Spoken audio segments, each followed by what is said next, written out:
My trade greatly benefits you all. None of you would take any pleasure in your meals of food without my hospitable art. Those are the words of an Anglo-Saxon salter, an ancient profession responsible for salting food in order to preserve it. We've known since ancient times that salt is important. But when I was growing up, I was kind of scared of salt. Too much salt was harmful, I was told. My mum never seasoned any of her food when she was cooking, let alone vegetables.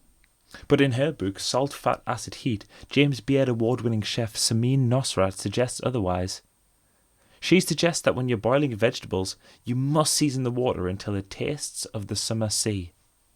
If you're anything like me, you've probably got two questions. Who the hell is James Beard? And is it true? The salt thing, I mean.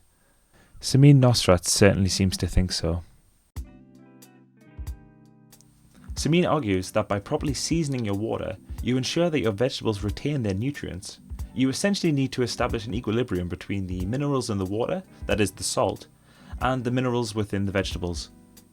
If there are fewer minerals in the water, the vegetables' minerals will seep into the water in order to create that equilibrium. This leads to bland and less nutritious vegetables.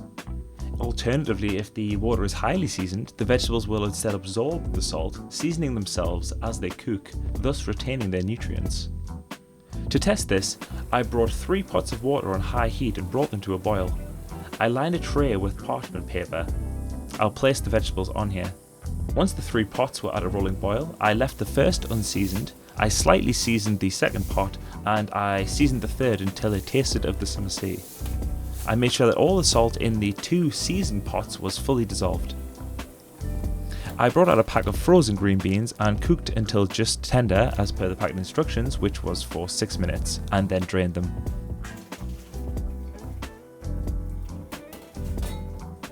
I then placed all the green beans on the parchment paper and left them to dry.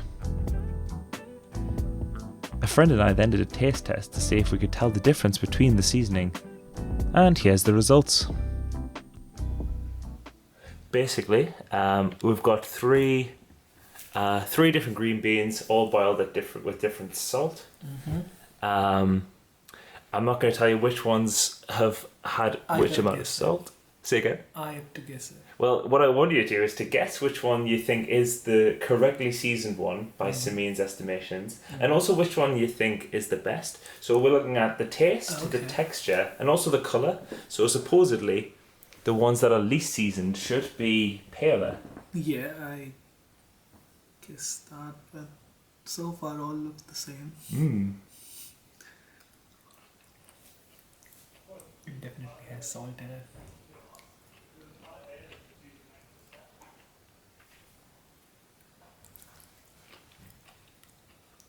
No salt.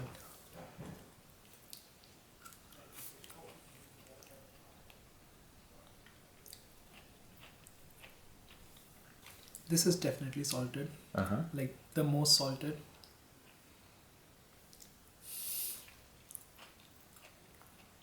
This is not salted. This is medium salted. That's absolutely right. Yeah, that's right. In my opinion, this tastes better because anyways, I like to put more salt in. Like I like to have seasoning.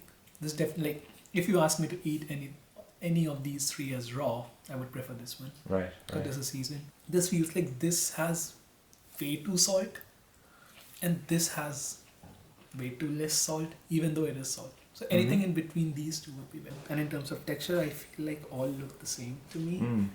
Is the texture in your mouth the same as well, do you find? Yeah, it is the same. Look at that presentation. Oh, wow. Okay. I think I agree with you in terms of aesthetic. I think this one looks a little paler. Yeah. I'm not sure why, if that's the light though.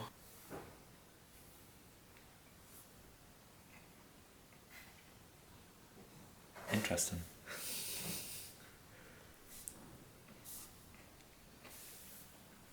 So that's definitely the saltiest. But it's not instantly clear which one is the least, the not salty.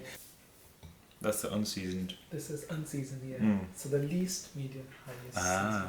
Okay.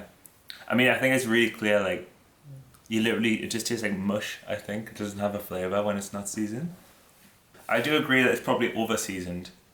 That's the problem though with her definition, because it literally says season till as salty as the sea, which is very subjective. Like, how are you meant to know exactly what that's meant to be?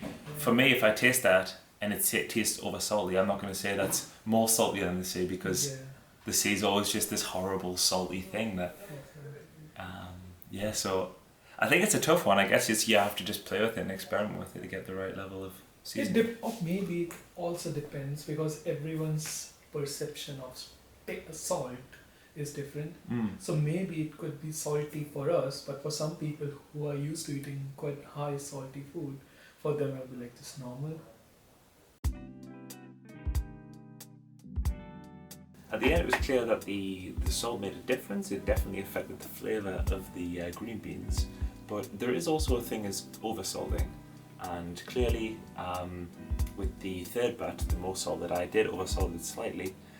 But even still, the oversalted still tasted better than the unseasoned. So even if you're worried about over-seasoning, even if it is over-seasoned, you're still going to get a better tasting vegetable if you season it than if you don't.